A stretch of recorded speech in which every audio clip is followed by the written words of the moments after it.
Well, it's Travels with Dottie here, and this is kind of a special little adventure that I'm on foot. I am trying to report on the mystery of the Eagle Nest Resort. This thing that's clearly visible from the highway, but it's privately owned. There's no way to get in there without trespassing, and I want to get a really good shot of it. So I am hiking in on a trail that is public. It's part of the state park, and hopefully I'll come behind the resort and I'll be able to give you some footage of it.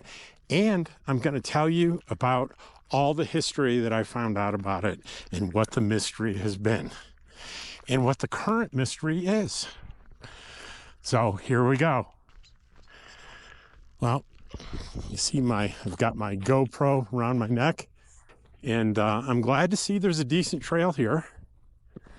And I think it's a half a mile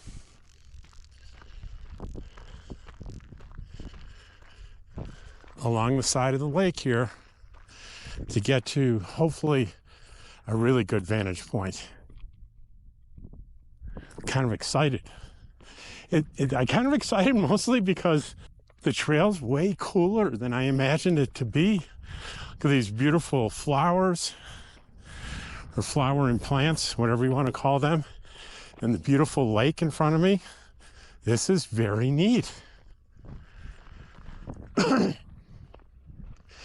it's a beautiful day. It's about, I'd say 72, 73 degrees. It is 11:18 a.m. on the 21st of August, 2024.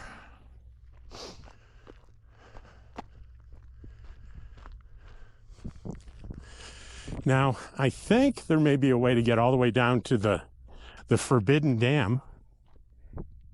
But I don't know that I'll do that today because I think it's an extra mile each way. We'll see how I feel. We'll see how much battery I have left.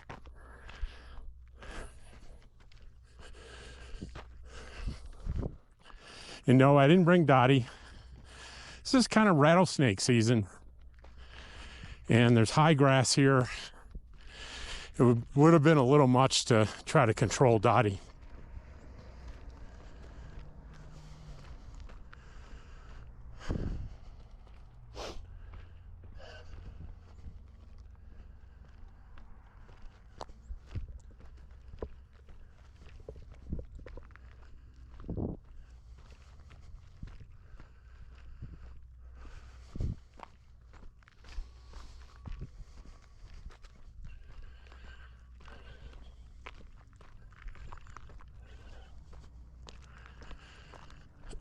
Now, I know one thing to look for is I think there's a pretty big grove of trees blocking much of the structure.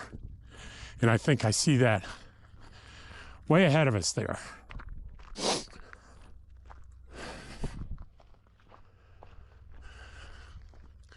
So pretty close to the half-mile estimate.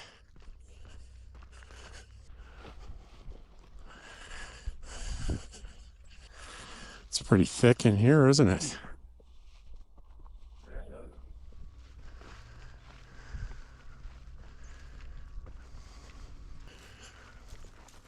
I keep thinking I'm seeing a fence, but then they're like plants sticking up. They're not fence posts.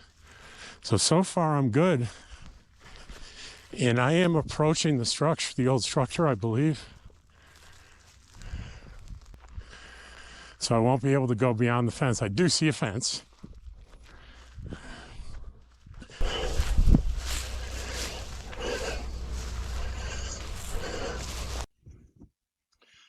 So these are the shots that I got from the lakeside. As you can see, I had to trudge through some marshland and some waist-high vegetation, but I was able to get right up to the fence here to see how it looks from the lakeside. And what I'm going to do is you're looking at these shots, and I'm going to also have shots from the roadway as well. is tell you what I found. And the only resource that I found was a website called legendsofamerica.com. There's an article on there called The Mystery of Eagle Nest Lodge, New Mexico. They're, they're it's really hard to find anybody in this area that knows any of this history. Very hard to find documentation. And so far, I've been able to find out who owns the property at this point. But one of the most amazing things about it is the original construction was started in 1927, and its heyday was in the 1930s. As a luxury resort, there was a restaurant, there were horse stables, there was swimming, there was a swimming pool, there was uh, a caretaker that stayed in a separate guest house that you'll see in a minute here. And this website also has some pictures that I'm going to show you. So I'll show you a couple of now, a couple of them now. Hang on. So here's a really great picture of how it probably looked for the most part in the heyday, but not this piano. I think it's still in there. There's Eagle Nest Lodge restaurant, and there is a black and white picture in the 30s when it was really in its heyday. And there's the lounge.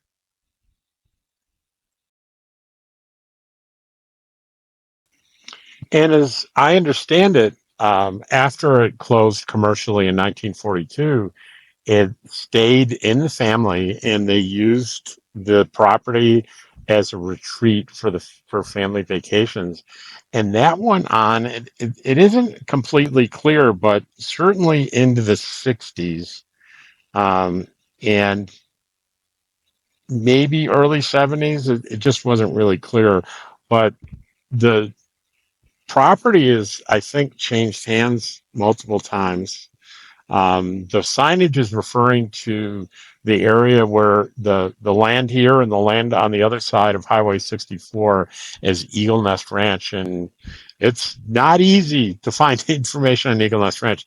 This is where I kind of took my life in my hands by getting up on the highway on foot, which has no shoulder. It's Highway 64. It's very fast. I had parked down by the entrance where the no trespassing signs are. I parked on the road and put a kind of yellow safety vest on and walked up here and got these uh, pictures or videos of what it looks like from the roadside.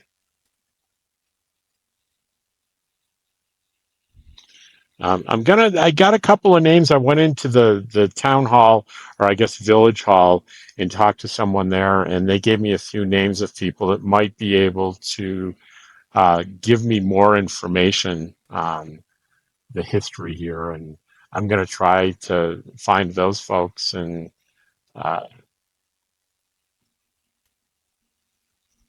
see what they might have to say about it. I might get some new information, which means I'll probably do a completely separate video because I think I'm pretty sure I'm done with this one. To make it clear, what I did, I said I parked. I did not for these shots. I didn't park at the entrance. I parked by the side of the road. I found a and walked back. But there's going to be a series of shots coming up where you see the side of um, the old lodge, and that's when I parked by where the there. In here, I was parked by the no trespassing signs and had to walk up on the highway again to a different vantage point to get kind of the side view of um, what's left there. I still really, really want to get on this property legally. I'd love to find out who owns it or even who has the authority to allow people on it.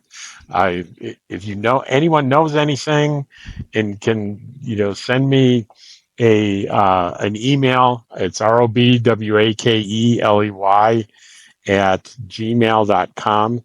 And I would love to get permission to go in there and actually take interior shots. And I would sign any notarized official release of liability for anything that might happen to me.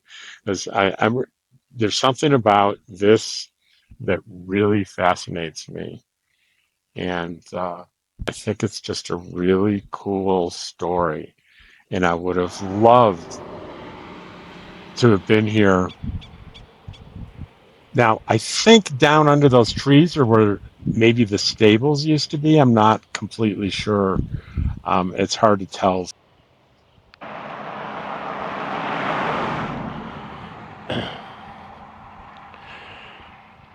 Well, this is me walking up on the road to take photographs, and that car that just went by was a sheriff's car, and I'm betting he might turn around and come back and have a little chat with me about being safe. I wondered while I was doing this if I would attract the attention of the sheriff's department. And we'll see. I don't think I'm breaking any laws. A few minutes to see if they turn around and come back and want to have a chat with me.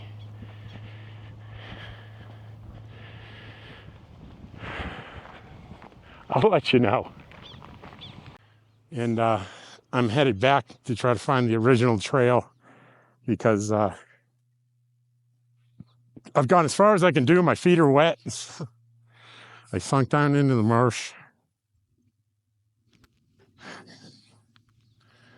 So, but this was very exciting. Very exciting.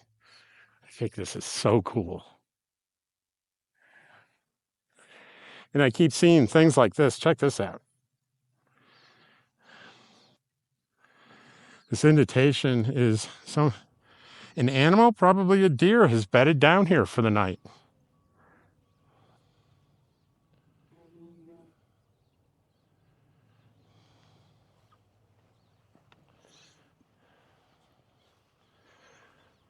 There's a lot of wildlife around, I know, including black bear.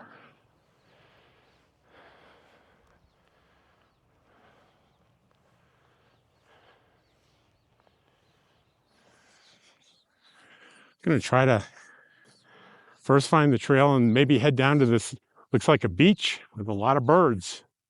Head down there and see what that's like. And don't worry. You're going to see the whole story of the history as I've discovered it on the internet.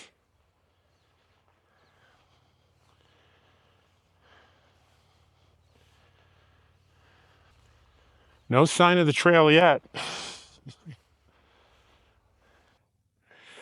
Honestly, the only fear that I have doing this is not snakes, not black bears, not predators. My fear is of Rob and me twisting an ankle so badly that I can't hike out of here and have to call and ask for help. That's my fear. So that's why I'm being so cautious. Not a kid anymore. That's for certain. And I think I see signs of the trail ahead. Little glimpses. And I keep thinking I'm going to come out here again next summer for the whole summer. What am I going to film? Probably everything all over again. The updated version of all the stuff I've been doing. I'm going to try as hard as I can to find out who owns this property and see if I can get a hold of that guy,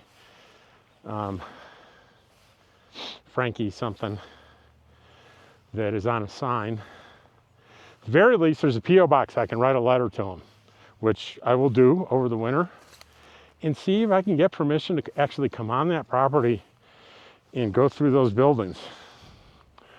I'm sure it would require a release of liability, which I'm more than happy to do, notarized. And so if you have access to this property and you're watching this, let me know what I can do to get on there and do a film and talk about the history. I think that would be amazing. And I definitely would sign anything to absolve anyone of any responsibility for, there's more water here, for my risky actions going into crumbling old buildings.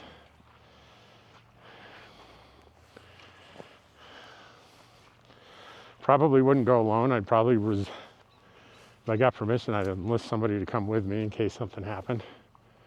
We're almost to the lake. It's still really wet here. Let's turn it around so you can see. Check it out. Down there, around that corner, is the dam. Let's we'll walk out to that point there and see if we can see down towards the dam from there.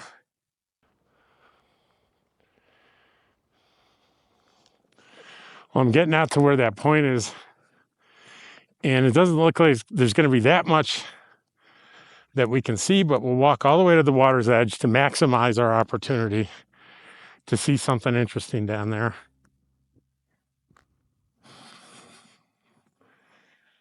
It's a bit muddy. I'm sinking a little bit, but not much. The closer we get, obviously, the softer it gets.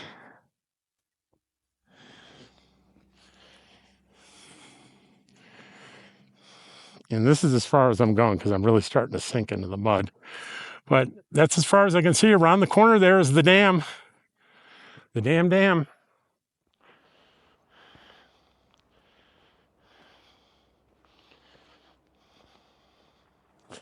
I was a camp host for the Army Corps of Engineers in North Idaho, and the headquarters was at the dam.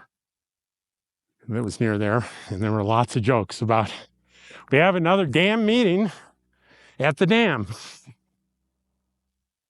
We have a park meeting at the dam, but it's really a dam meeting at the dam. That was pretty fascinating to get to understand the network of dams under the Army Corps of Engineers in that part of the country, and how the water flow needs to be orchestrated like a symphony between all these dams. It's pretty cool. Pretty amazing.